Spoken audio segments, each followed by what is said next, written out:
لحظه‌میش گلبار است، فرصتی عمر همین مقدار است.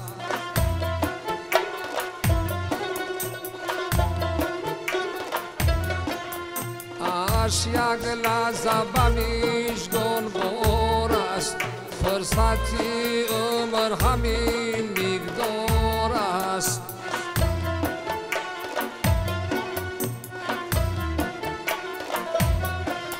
زندگی عالمی آسایش نیست، نفس آینه این اسرار است.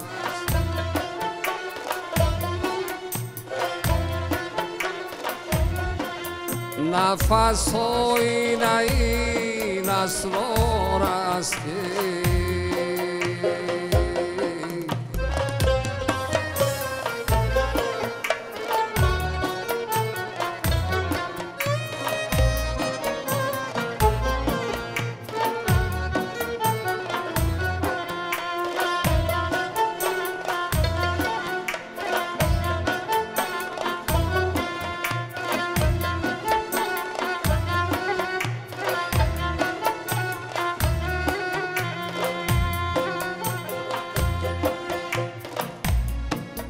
همچه آینه اگر صاف شوید، همچه آینه اگر صاف شوید، همه جا انجمنی دیدار است.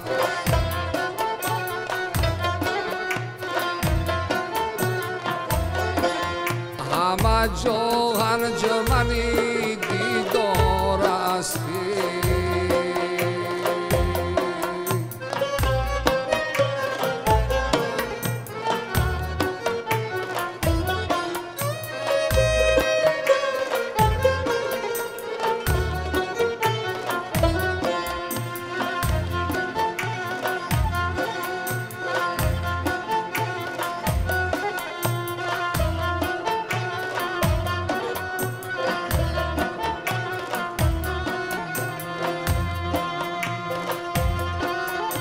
از نزاکت سخنم نیست بلند، از صدا ساغری گل روغار است.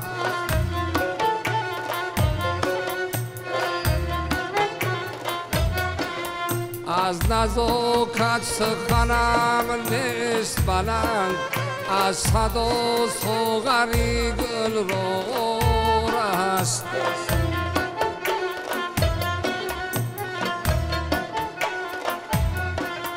نکشد شعله سرد خاکستر، نفسی سوختگان هموار است.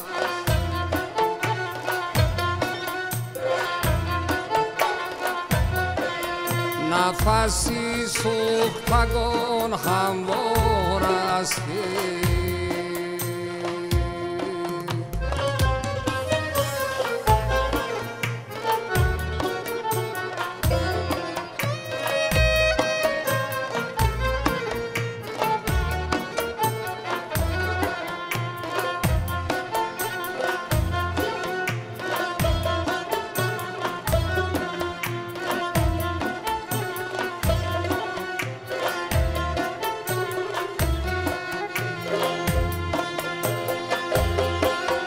به دل زخم بود رونق دل، به دل زخم بود رونق دل، خنده گل نمکی گلزار است.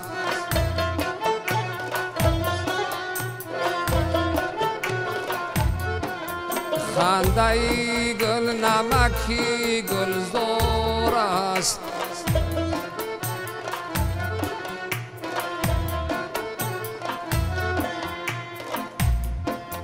اش یک لحظه‌میش گلبار است، فرصتی عمر همین مقدار است.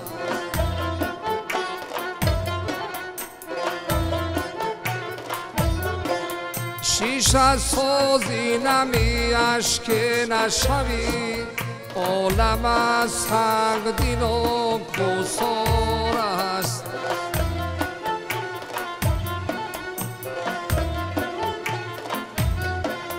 عالم از سنگ دین و کوسار است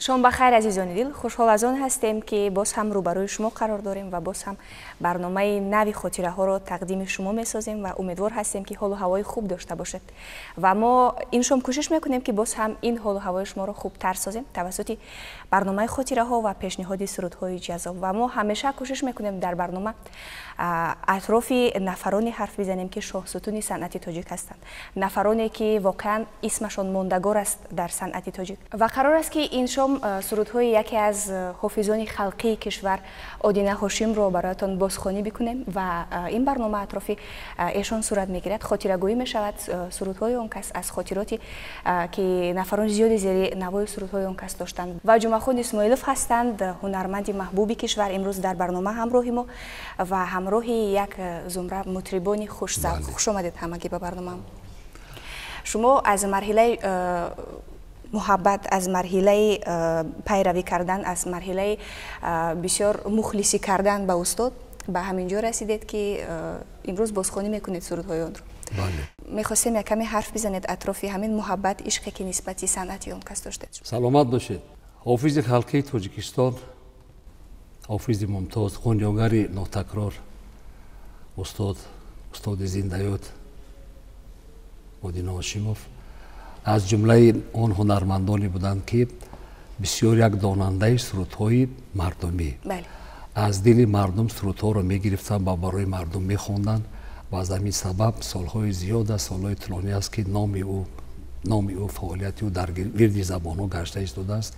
با یک لحن شیرینی به خود خاص، با یک کشش آواز، با یک آواز مرغله‌دار و با بسیار آهنگ جذاب به دل صدها نفر، هزاران نفر، میلیون نفران جای گرفته است، چی در داخل کشور ما، چی در مردم فارسی زبان برون مرزی ما جای گرفته است که این افتخاری صنعت تاجیک است، افتخاری فرهنگ تاجیک است.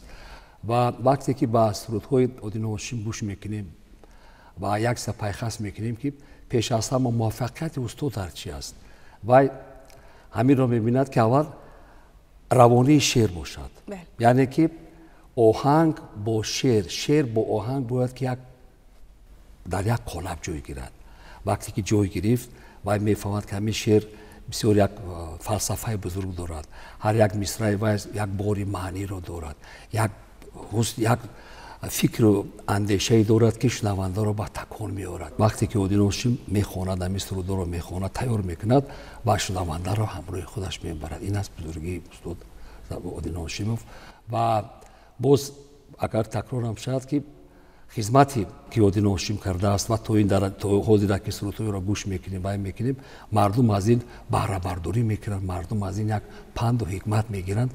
این است بزرگی آدینه هاشم. بله. همین آمیزشی درست دادن معنی تولید میکند و این معنی به قلب تماشابین، به قلب شنونده میرسد. و در مورد همین سرودی که حالا برایمون اجرا کردید، انا میبینید مصرع یکم الکی فکر اندیشه تماشابین رو میکبد.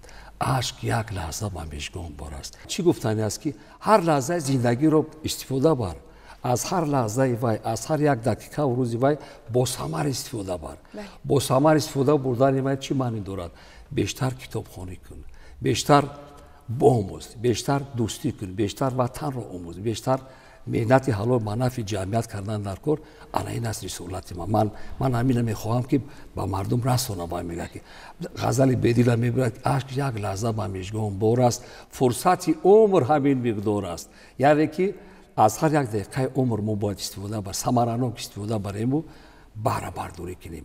یک عمر آدینه هاشم انا میخواد غزلای را میگفت که وای شب‌های دراز مثال کتاب بدیل در بغلش شد، کتاب حافظ و کتاب سعدی و کتاب مولوی و کتاب لاهوتی و کتاب جامی و مثال سیدا و عطار و صنایع و دیگرو سیر عالم همین شاعران میکرد. بله. و چکلی وای خودش میگوید وقتی که من همین کتابا رو میگیرم میخوانم سیر چمنستان میدرایم و ناخواست یک شعر یا یک بیت از همین در وجود من میچسبد من خودم حس میکنم که یک چیز من گرفتم، یک چیز پیدا شد. این برای چی است؟ وای وقتی که همه اینا که میخواند وای میکند، البته یک چیز خوب در وای میموند که گرفتم اینا. بعد اومده با همراه شاگردان و در قالب شعر، در قالب سرود این زمزمه میکند، تیار میکند، مهنت میکند، زحمت میکشد، مثل همین مطرب اون کار میکند. برای چی؟ فردا در پیش تماشابین یک شعری نو خواند، یک سرودی نو خواند. او شنونده من میگه میدونم که اینقدر وقت ندارد همه کتابا رو ورق زند. بله بله. در عالم چرز دارد. الان خدمت یادین هاشم از این است که وای یک عمر رنج میبرد که من همین چیزا را گفته یافته استودم. خود در دوره ما استانتر، خود اینترنت هم میگیریم میزنیم، یک مصرع غزل هم میگیم، صد مصرع میبرید. او وقت نبود. کتابا هم نبود، کم بود، کتابا کم بود. یکی استاد یادین هاشم ایران میافت، امی غزل هم میافت، اگر حرف حروف و کریلیکی باشد با رفته پیش یگان عالمی که عربی شناس است، عالمی که سرچشمه عربی شناس و عربی قد سر و کار دارد، نزد وی رفته با وی صحبت میکرد که همین غزل من یافتم یگان کم بودی و یگان خطایش نباشد. پیش از هم یادین هاشم کوشش میکرد که اما سخنی که اینقدر بزرگان ما خون و جگر شده یافتن، نویساندن، با ما میراث موندن، اقلا همین هم خطا نخوانم در پیش وی. وی میدونست که من چقدر بزرگم باشم، از من هم یک نفر دیگر بزرگ است که ممکن که وی همین شعر از من خوبتر داند، من در پیش وی سرخم نشوم. برای همین یادین هاشم زحمت بسیار میکشید برای که شعر خطا و به یگان خطا به شنونده رساند.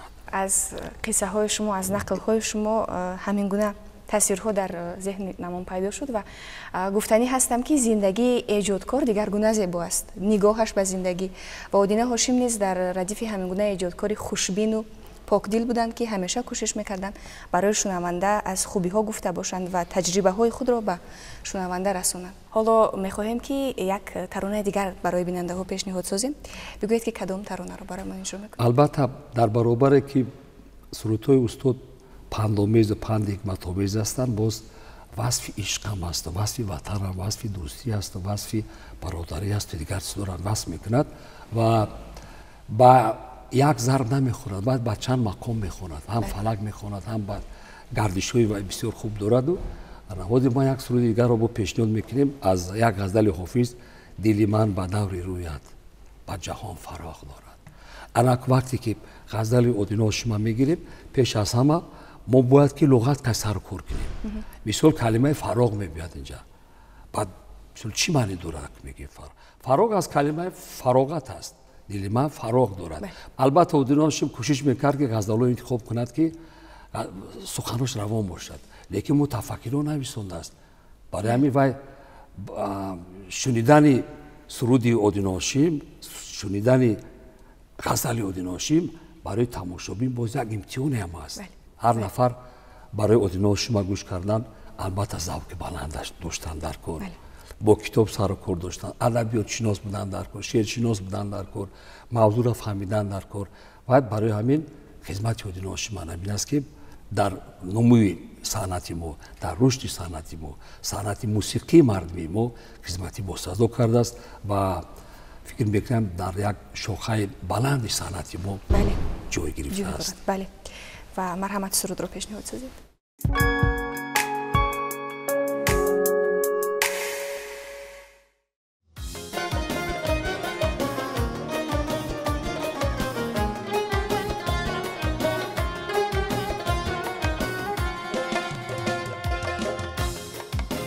دلی من به دوری رویت زی چمن فراغ دارد، پیچ سر به پای بنده است هم شلال داغ دارد. پیچ سر به پای بنده است هم شلال داغ دارد. سری ما چه بر نگیرم به کمالی ابروی کج، سری ما چه بر نگارم به کمالی ابروی کج. کی کمالی گوشگی رو به جهان فراغ دارد، کی کمالی گوشگی رو به جهان فراغ دارد.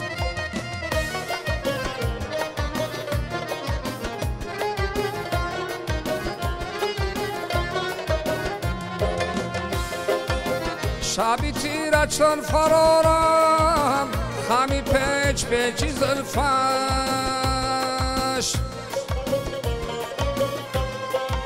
شبی تیره چون فرارم خمی پیچ پیچی زلفش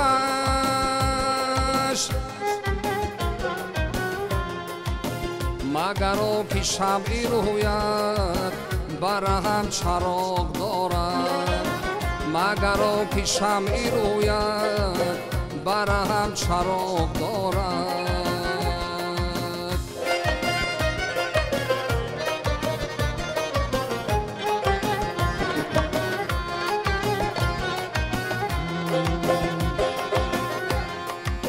من شمعی صبحگاهی سازه در به هم بگیریم که بسوختیم از ما بوتیم و فراغ دارد که بسوختیم از ما بوتیم و فراغ دارد بچه من خیرام بینگر بری وقتی کنج کی لولا بچه من خیرام بینگر بری تقتی گل کی لولا با ندیم شوق مهند کی به دست یاق دارد با ندیم شوق مهند کی به دست یاق دارد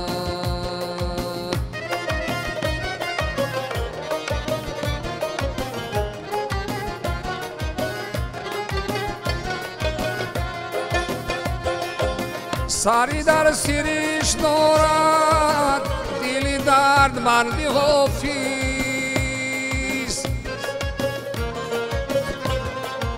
سری در سیریش دارد دلی دردمندی حافظ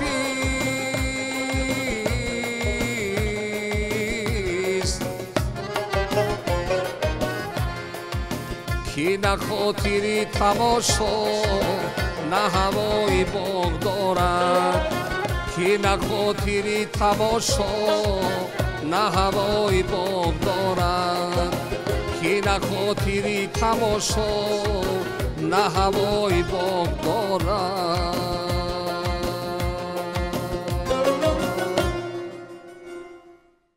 چگونه که شما گفتید استاد همیشه کوشش میکردن که معنی سرایی کنند و شنوندگانش مخلصانش هم همگونه درک معنی بلند داشته باشند و شما در مورد استاد خیلی زیاد میدونید در برنامه قبلی خاطره ها نیز صحبت کرده بودید این با آن وجود است که شما همراه استاد وا نخوردید مراتبه صد افسوس میخورم که یگان مراتبه نشده است که با استاد سلام علیک شوم گرچه در توی بزم ها دیدم تماشا کردم در کنسرت ها دیدم تماشا کردم و محبت بود احترام بود اخلاص بود پیروی بر آدین هاشم بود که من اول کمی غزل های برای زمزمه میکردم روبای های زمزمه میکردم بعد آهسته آهسته همین عشقی و کمتر زیادتر شدن گرفت در منو بعد من کم کم آوازخوانی هم کردن گرفتم محبت احترام که بسیار شد بعد من کم کم آموختم از دیدگی ها با مردم صحبت میکنم با نفرانی که آدیناشی رو میشناسم با شاگردانش با پیروانش با نفرانی که با استاد شش تا کیس داشتن با اونها صحبت میکنم و در میکنم که همه با یک مهر محبت درباره آدیناشیم گپ میزنن و البته یک لحظه خوبم به خاطر میارد در برابر اونی که یک مکتب مخصوص خود رو داشتند شاگردان آماده کردن باز همین گونه نسل های صنعتکار خوب یک عائله مستحکم صنعتکار امروز هست فعالیت میکنه چگونه که شما گفتید و در این برابر باز به نوازندگی و آهنگسازی نیز مشغول بودند آهنگ ها ایجاد میکردن به نوازش اسباب های موسیقی هم میل داشتند در این حال شما چی میدونید گروهی که با استاد آدیناشیم کار میکردن ما بعد میپرسیم و یک آهنگ که از آدیناشیم گوش میکنیم بعد میگیم همین آهنگ کی است میگن که آهنگ خودیوای است آدیناشیم است این آهنگ کی است این آهنگی میرزا وحدت میرف است مثال کوهندی رو خوانده است مثال زیبا خوانده است یا که قریب ماه نوروز از آرزو دوستیف آهنگ است بسیار آهنگاش خودش میآفرد و میکرد شاگردان تکمیل میتیان لیکن در برابر این همون یک گروه مطربان بسیار باقوت بودن زمینه موسیقی شناسیش аз мактаби вай ки буд вай адворам медонист, нота кор мекард, сару кор мекард ва албатта заминаи бузург дошт барое ки вай сурудхониро ҳамчун мерос аз падар қабул кардагӣ буд. аз падар аз омадагӣ бинед авлоди мода се та офизи халқӣ ҳастанд. ҳам бобояшон ҳастай, ҳам раҳматулло одино шумо ҳастай, ҳам раҳматулло шум ки ду баробар шудагияд. мана оилае ки дар ҷодаи санъат санъаткоранд, дар ҷодаи санъат қадамҳои бузург гузошта истоданд. дуруст. ташаккури зиёд ва бояд бигӯем ки аз нафарони хуб, аз эҷодкорони асл, аз нобиғаҳои аср фақат хотираҳои хуб мемонад, фақат мешавад атрофашон хубиҳоро гуфт, аз хубиҳояшон ҳарф зад ва ҳоло фурсати он аст ки як таронаи дигар бишнавем.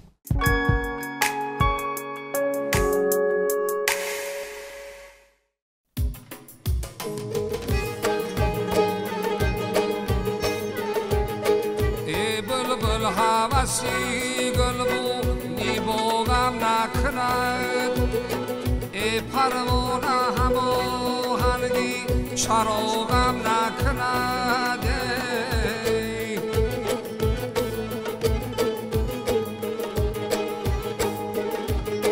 این گونه کی روزگار ای برگشت از منی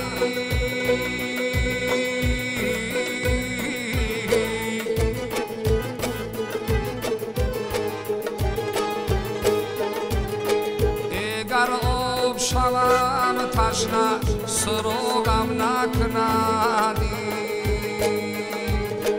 اگر آب شوم تشنه سراغم نکندی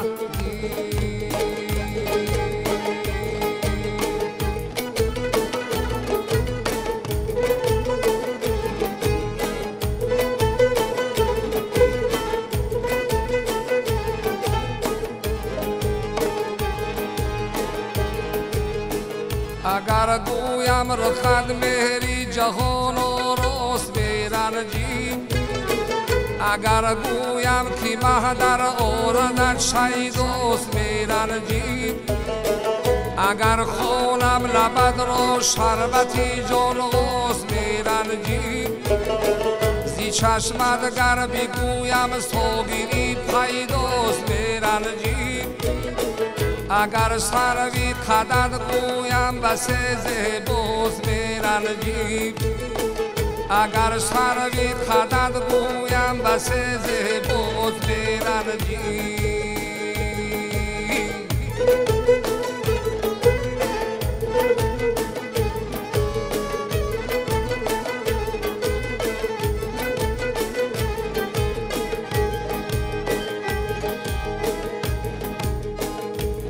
در بلدی زلفانی سمن سوید نمیگویم بس جان و اسیری چشمی شهداید نمیگویم سری من دایم و فرشی کفی پاید نمیگویم بیا بر دیده هم بینشی که اینجاید نمیگویم اگر گویم که عشقت آتشی دلواز میرنجی اگر گویم که عشقت آتشی دلواز میرنجی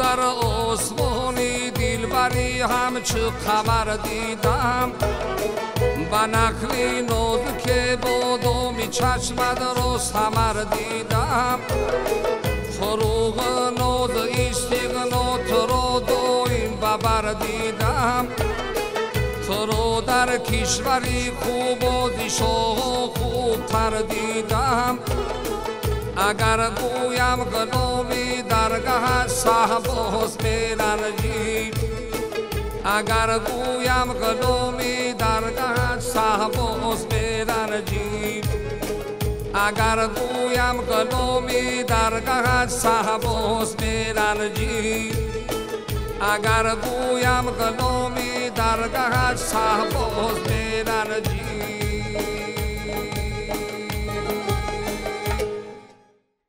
تشکر. و شما حالا سروده که اجرا کردید همراه اسباب موسیقی دمره، یک تصویرهای زیبا رو از استاد پیش نظرمون آوردید. وقتی که ما نوارها رو تماشا میکنیم در قسمت زیادی از سرودهایشون استاد همراه دوتار سرود اجرا میکنن.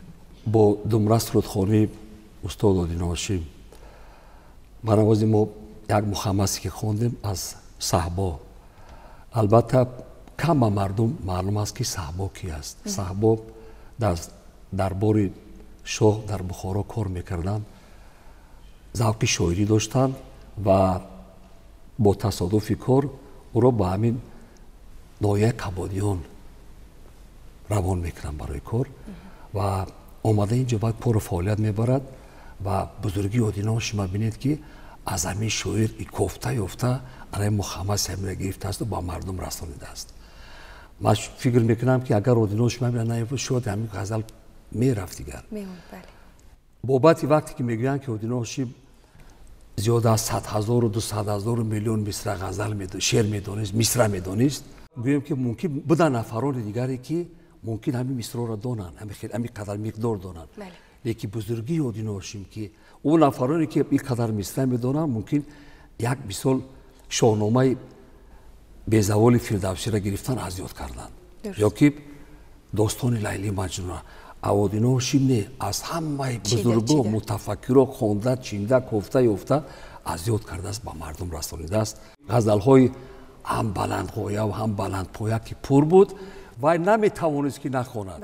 ارم دمره را میگرفت و در وقت سرود خواندن از دو چشمان وی هم اشک بر رخسارش میریخت، ناله های جانگداز میکرد، فریاد میکرد، و فلک میخوند، با همین هم خودش را تسکین میداد که من دیگه چاره ندارم غیر سرود خواندن، غیر همین دردم با همین سرود میتیم، با غزل میتیم و شنونده را همراه خودش میبرد، با همین حالت میرسد. شنونده هم در همین حالت میرسد که گریه میکرد. وقتی که میگیم که فلک خوانی، اساسی فلک البته رباعی است و میگویند که عادی هاشم با چند نفر دیگه حافظای فلک سرا هستند.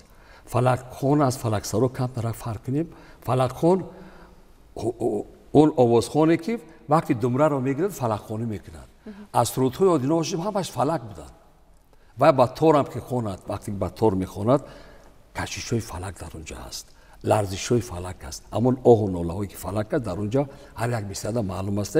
برای فلک سرا میگن از وی سرودهای وی مردم سری نداشت و تکرار با تکرار میگفتند عادی هاشم خواند، عادی هاشم ببینیم، عادی هاشم صحبت کند. صحبت وی هم شعرخوانی بود، صحبت وی هم سرودخوانی بود. و شاید نفران زیاد همراه سرودهای استاد تنها بودند، همراه با شنیدن سرودهای استاد غم دل برآوردند، خوباری دل تازه کردند و به عمق خاطره ها، به عمق رویاهای زیبا رفتند. یک سرود بسیار زیبای دیگر دارند استاد، گل به تماشا. در مورد این سرود برایمان یک کمی بگویید. خب ببینید همین سرود سر میشد وقتی که گل به تماشای سمن میرد. وقتی که ما گل و چمن و سمن و دمن و مکان وای میفهمیم، الکی خرسندی ما رو وای میکنه که ما هم همراه گل سیر و گشت میکنیم. ما رفته همون گل رو تماشا میکنیم، ما رفته همون آبی روانی که در باغ است، شمال است و باد وزانی که هست از همونجا ما استفاده یک نکهت میگیریم، الکی یک خرسندی ما رو پیش میبرد. بعد آهنگش هم ببینید که گل با تماشای سمن میرود. این یک افتخار است که گل با تماشای سمن رفته ایستاده است. اینا ببینید که خودش مصرع روانیش ببینید که مدیرش کوشش میکرد که اول مصرع روان باشد، مردم در قبیله تواند فکر ذکر مردم. با هر سرودهای خود استاد کوشش میکردند که لحظه های واقعی را به شنونده انعکاس سازند، برایشان رسانند، گاه از شادی، گاه از مشکلات روزگار. و همین گونه سرودهای بلند مضمون خیلی زیاد داشتند و حالا که فرصتی انجام است میخواهیم همین سرود رو برایمان شما پیشکش کنیم. معلش سلامت باشید.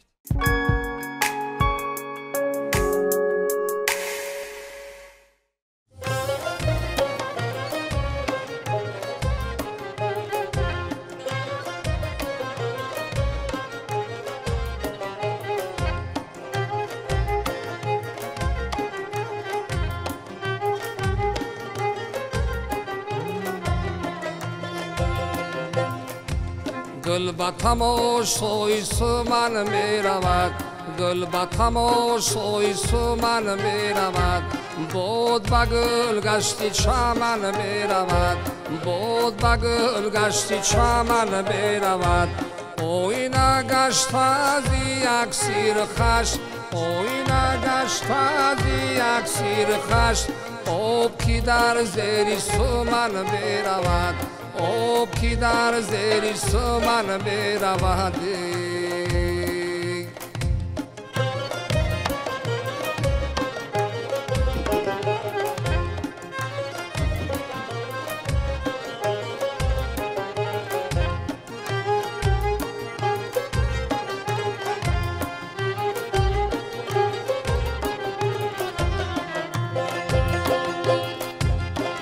شنیدم که به هر مجلسه شنیدم که به هر مجلسه از دهنی غنچه سخن برود از دهنی غنچه سخن برود دل به تماشای سمن برود باد به گل گشتی چمن برود آینه گشت از یک سیر خشت آینه گشت از یک سیر خشت آب کی در زیر سمن برود آب کی در زیر سمن برود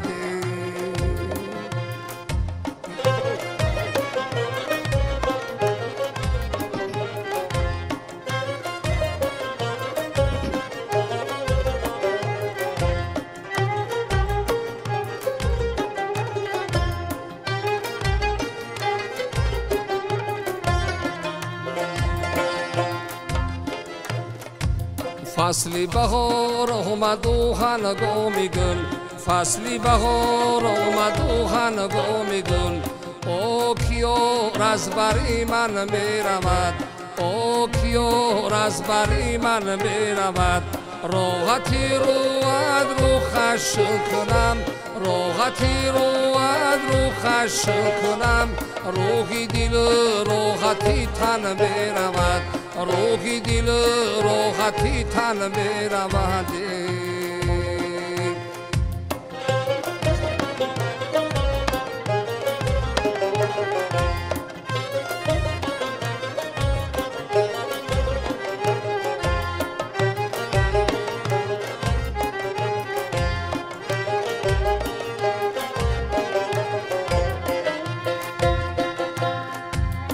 عادی شکست آمد و ایامی سبت عادی شکست آمد و ایامی سبت آن صنمی از شکن برود آن صنمی از شکن برود گل به تماشای سمن برود باد به گل گشتی چمن برود باد به گل گشتی چمن برود او کیار از بری من برود او کیار از بری من برود